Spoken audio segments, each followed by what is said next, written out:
just answering questions with WAPTech. One of them says don't post, and forgive me, I'm not trying to be passive-aggressive or talking shit. Just on some truth serum now. Just what I'm thinking. Just thinking out loud, that's fine. But here we go with some assertions and requests. Hello, WAPTech. What I would like to know is how some people in the Las Vegas community, Las Vegas shooting community, associated country music fans and concerts as Trump supporters. I don't know either. This is one of the things. This is Nevada.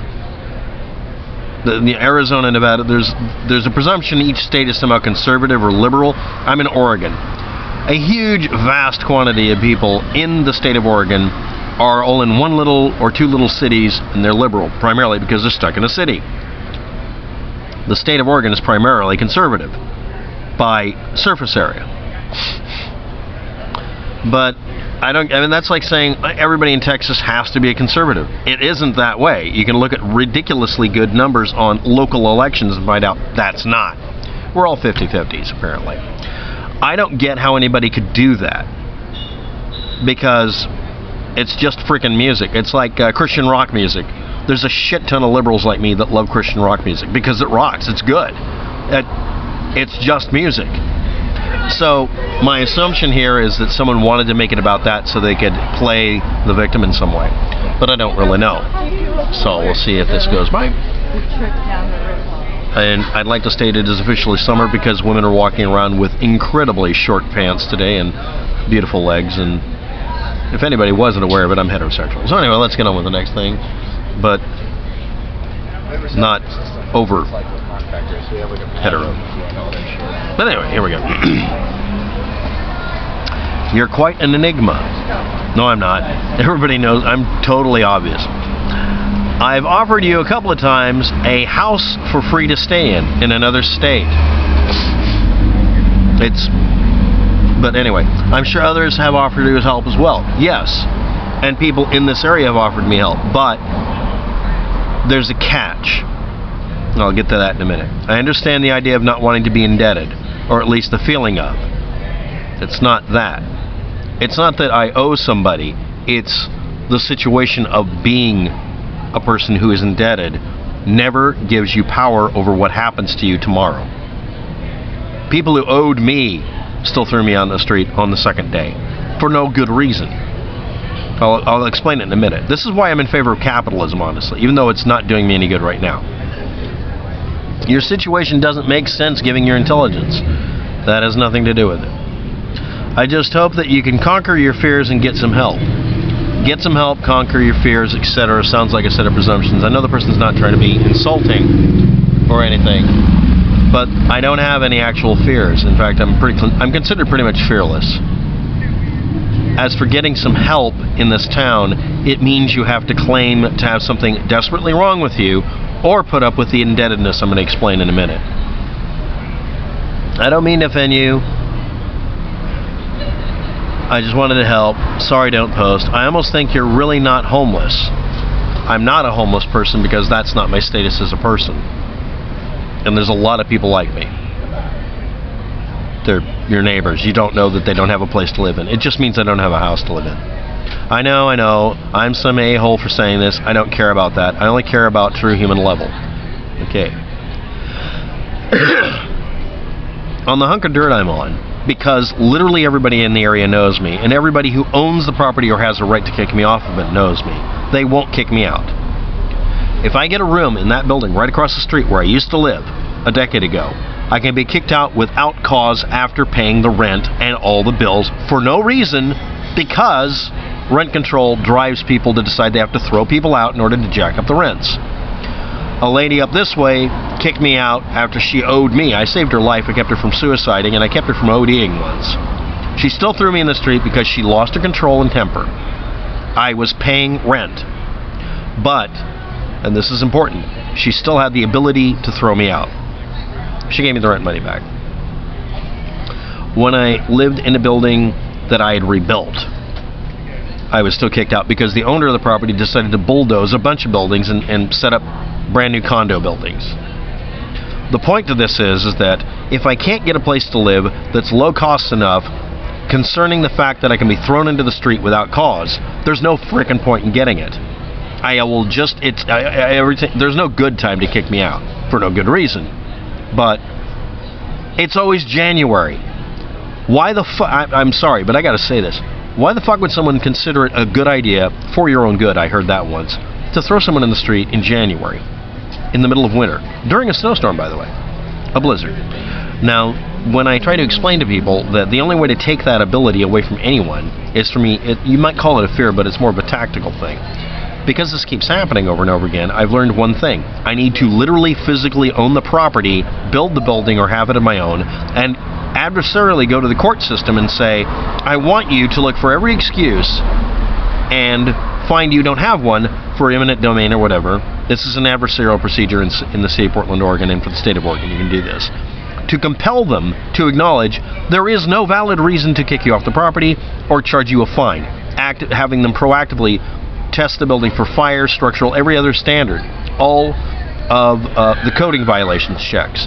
And then afterwards, say to them in a court, here's every single coding violation test. I made them do it. I paid for it. I want you to exclude them from doing any kind of spot check or BS reasoning to try to cause me to be homeless for the maximum period of time, which in the city of Portland, Oregon, in the county of Multnomah, in the state of Oregon, can be 10 to 20 years. You can literally go to court to force the building inspectors to be legally bound not to fuck with you. It's proactive behavior. I did it once when I was living in another part of the state. Me and a friend did that. We put it up to code. We literally unbuilt and rebuilt the building so it would be like a brand new building, because in a brand new building you can say, we want you to do property valuation, and we're adversarially demanding that you completely acknowledge that you have no reason to come in and do another inspection. What's the maximum period of time to exclude? The maximum period of time is 15 years in a rural environment if the building is built a certain way, which means for the next 15 years, that building, which immediately had a very improved basement, bomb shelter, was not going to get inspected for shit. There was no excuse for busting the door down to do wellness checks or check on kids either, because he moved his kids in. And they came, well, no, you don't have an excuse. Goodbye. Locked door. Oh, by the way, the door is steel plate casing.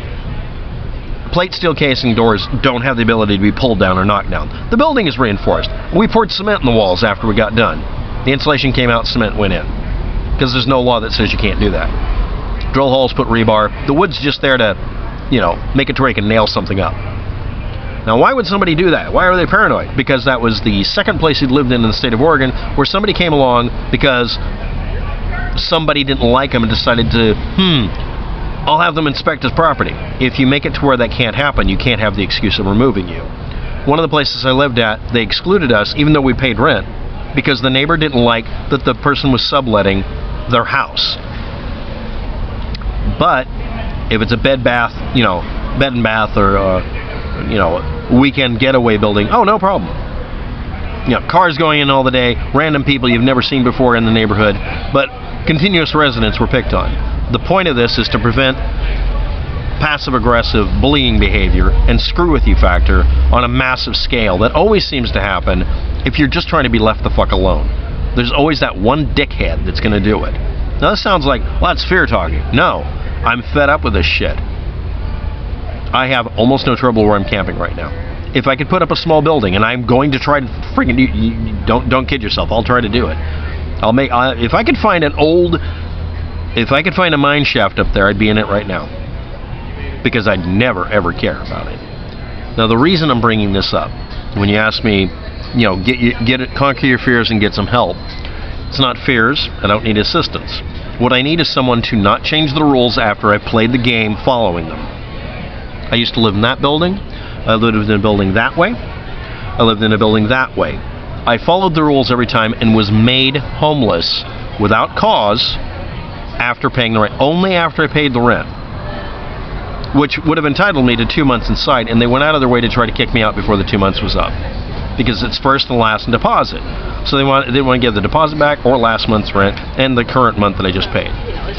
The reason for that is so that they can become an adversarial situation where they know what's going to happen. It's going to be 3 months, because the deposit is really just another month's rent. It always is. It's 3 months' rent you pay. And the idea was really simple. Once I paid that forward, they had 3 months to kick me out. That's the time limit. In the city of Portland, the practical limit is it takes you 90 days to kick someone out of a building, adversarially. So they just started at that point and just call it, a 72-hour notice. But in order to prevent that, I have to make it to where there is no landlord. I have to make sure that there is no property management company or homeowners association. They can have somebody complain because that's all the person does because they're a retiree and they want to inflict themselves on everyone in the neighborhood. And they do that. I mean, there are people who have a hobby of going around and fucking with people, saying there's a coding violation, or doing complaints about you having, and I'm not kidding about this, having roses that are too tall in your yard. So when you try to get around that sort of thing and bypass it, you find out that the city likes having people with that kind of power over somebody.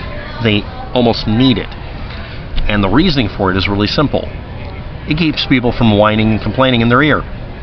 Oddly enough, by creating these problems out of nothing, they end up with less to discuss at board meetings, keeping people oppressed. That's my paranoid rant about it. Now let me do the real practical example. The rent around here is $1,100 per room for a 10 by 10 room. My tent is currently 6 by 5 or 7 by 5. Oh, excuse me, no, it's 6 by 7. I had to remeasure it because I finally got a brand new tent that's actually usable. I'm very happy about that. And I don't pay anything for it. Now, you tell me. I pay for a 10 by 10 space that I can be kicked out of and made homeless versus a place so stable that when they come up to look for homeless people in the area up there, trespassing on a hunk of dirt owned by some conglomerate or whatever owns the property, or trust, they wave at me and ask me if I've seen anybody. Do I have a stable sleeping environment? Yes. Am I above the water level? Yes. Am I currently positioned between a set of trees so that trees can't land on me? Yes. Do I have to worry about crazies knocking my door down? Not very likely. Punji sticks. So anyway, the basic thing I'm saying is I have had less trouble sleeping at night through this. And it's not from being oversensitive or hyper vigilant or whatever wording you might want to use for a person who doesn't want to live indoors with a bunch of people around him. That has nothing to do with it. You can plug earplugs in. But this does mean I can't have a stable job yet. Until I have a hunk of dirt to be on or an apartment. I'll take an apartment, obviously. But it has to be something I can actually pay the damn rent on. And it has to be a place that isn't absolutely crazy notorious for kicking people out just because someone felt like being a bitch that week. I mean, this is turning into a nasty rant with a lot of foul words, but that really is the deal. Otherwise, I'd be indoors right now. And I've had multiple opportunities that fell through because I found out the person was nuts. I don't even bring them up on this channel. Or worse, they just decided they didn't want to rent to anybody at all. The reasoning wasn't done. They were just, I don't know why. Then why were you saying you're going to rent out a place? The flake factor.